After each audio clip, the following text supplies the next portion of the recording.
ಇನ್ನು ಕಲ್ಯಾಣ ಕರ್ನಾಟಕ ಅಭಿವೃದ್ಧಿಗೆ ಅಡ್ಡಿ ಎನ್ನುವಂತ ಆರೋಪ ಕೇಳಿ ಬರ್ತಾ ಇದೆಯಲ್ಲ. ಬಿಜೆಪಿ ನಾಯಕರಿಗೆ ಸಚಿವ ಪ್ರಿಯಾಂಕ್ ಖರ್ಗೆ ಕೌಂಟರ್ ಕೊಟ್ಟಿದ್ದಾರೆ. ಸಿಎಂ ಆಗಿದ್ದಾಗ ಶಿವಮೊಗ್ಗಕ್ಕೆ ಎಷ್ಟು ಕಂಪನಿ ತಂದಿದ್ದಾರೆ ಅಂತ ಪ್ರಶ್ನೆ ಮಾಡಿದ್ದಾರೆ. ಇಲ್ಲಿ ಪ್ರಿಯಾಂಕ್ ಖರ್ಗೆ ಮಲೆನಾಡ್ನ ಯಾಕೆ ಮಲೇಷ್ಯಾ ಮಾಡಲಿಲ್ಲ, ಇವರು ಯಾಕೆ ಶಿವಮೊಗ್ಗವನ್ನ ಸಿಂಗಾಪುರ ಮಾಡಲಿಲ್ಲ, ಇವರು KKRDB ಹಣವನ್ನ RSSಗೆ ಕೊಟ್ಟಿದ್ರು.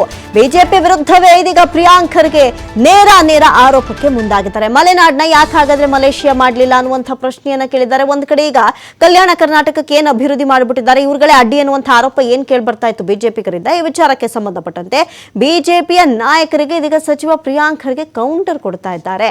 ಸಿಎಂ ಆಗಿದ್ದಾಗ ಶಿವಮೊಗ್ಗಕ್ಕೆ ನೀವು ಎಷ್ಟು ಕಂಪನಿ ತಂದಿದ್ದಾರೆ, ಅದರಿಂದ ಎಷ್ಟು ಜನ ಅಭಿವೃದ್ಧಿ ಆಗಿದ್ದಾರೆ, ಮಲೆನಾಡ್ನ ಯಾಕೆ ಮಲೇಷ್ಯಾ ಮಾಡಲಿಲ್ಲ, ಯಾಕೆ ಶಿವಮೊಗ್ಗನ ಸಿಂಗಾಪುರ ಮಾಡಲಿಲ್ಲ, ನೀವು ಇಷ್ಟೆಲ್ಲ ಮಾತಾಡೋರು ಮಾಡಬಹುದಾಗಿತ್ತಲ್ಲ, ಇವರು KKRDB ಹಣವನ್ನ ತಗೊಂಡೋಗಿ RSSಗೆ ಕೊಟ್ಟಿದ್ರು. ಬಿಜೆಪಿ ವಿರುದ್ಧವೇ ಇದೀಗ ಪ್ರಿಯಾಂಕ್ ಖರ್ಗೆ ವಾಗ್ದಾಳಿಯನ್ನ ನಡೆಸಿದ್ದಾರೆ.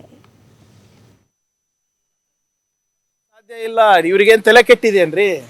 ಆಯ್ತ್ರಿ, ಶಿವಮೊಗ್ಗದಲ್ಲಿ ಇವರೆಲ್ಲ ಇದ್ರಲ್ಲ ಮುಖ್ಯಮಂತ್ರಿಗಳು, ಅಲ್ಲಿ ಎಷ್ಟು IT ಕಂಪನಿಗಳು ಕರ್ಕೊಂಡು ಹೋಗಿದ್ದಾರೆ ಹೇಳಿ, ಇವರು ಹೇಳಿ ಸ್ವಾಮಿ. ಯಾಕೆ ಏನ್ ನಿಮ್ಮ ಮಲೆನಾಡ್ನ ಮಲೇಷ್ಯಾ ಮಾಡಿಲ್ಲ ಇವರು? ಯಾಕೆ ಶಿವಮೊಗ್ಗನ ಸಿಂಗಪೂರ್ ಮಾಡಿಲ್ಲ ಇವರು? ಇವ್ರಿಗೆ ಏನಾದರೂ ಕಾಮನ್ ಸೆನ್ಸ್ ಇದ್ರೆ ವಿ ಕ್ಯಾನ್ ಆನ್ಸರ್. ಎಲ್ಲದಕ್ಕೂ ಎಲ್ಲ ಜಿಯೋಗ್ರಫಿಕಲ್ ಲೊಕೇಶನ್ಸಿಗೂ ಎಲ್ಲ ಡೆಮೋಗ್ರಫಿಗೂ ಒಂದೊಂದು ಸ್ಟ್ರೆಂತ್ ಇರ್ತದೆ. ಈಗ ಸಿಮೆಂಟ್ ಕಂಪನಿ ಹೋಗಿ ಶಿವಮೊಗ್ಗಕ್ಕೆ ಬರ್ತದ, ಅಲ್ಲಿ ಲೈಮ್ ಸ್ಟೋನ್ ನಮ್ಮ ಹತ್ರ ಇದೆ, ನಮ್ಮ ಹತ್ರ ಬರ್ತದೆ. ಮಾನವ ಸಂಪನ್ಮೂಲ ತಕ್ಕಂಗೆ ಇಲ್ಲಿ ಬರ್ತದೆ. ನಮ್ಮ ಮಾನವ ಸಂಪನ್ಮೂಲ ನೀವು ಮೈಸೂರಿಗೆ ಇರ್ಬೋದು, ಹುಬ್ಳಿಗೆ ಇರ್ಬೋದು, ಇದಕ್ಕೆ ಹೋಲಿಕೆ ಮಾಡ್ಲಿಕ್ಕೆ ಆಗಲ್ಲ. ಅದಕ್ಕೆ 371J ಇರೋದು, ಅದಕ್ಕೆ ನಾವು ಗ್ರೋತ್ ಲ್ಯಾಬ್ಸ್ ಅನ್ನ ಮಾಡ್ತಾ ಇರೋದು, ಅದಕ್ಕೆ ನಾವು ಅಲ್ಲಿ ಮಲ್ಟಿ ಸ್ಕಿಲ್ ಡೆವಲಪ್ಮೆಂಟ್ ಸೆಂಟರ್ ಮಾಡ್ತಾ ಇರೋದು, ಅದಕ್ಕೆ ನಾವು Indo German skill training centre ತಂದಿದ್ದು, ಅದಕ್ಕೆ ನಾವು ಅಲ್ಲಿ ESIC ತಂದಿದ್ದು. ಇವ್ರೇನ್ ಮಾಡಿದ್ದಾರೆ ಹೇಳಿ ಬಿಜೆಪಿ?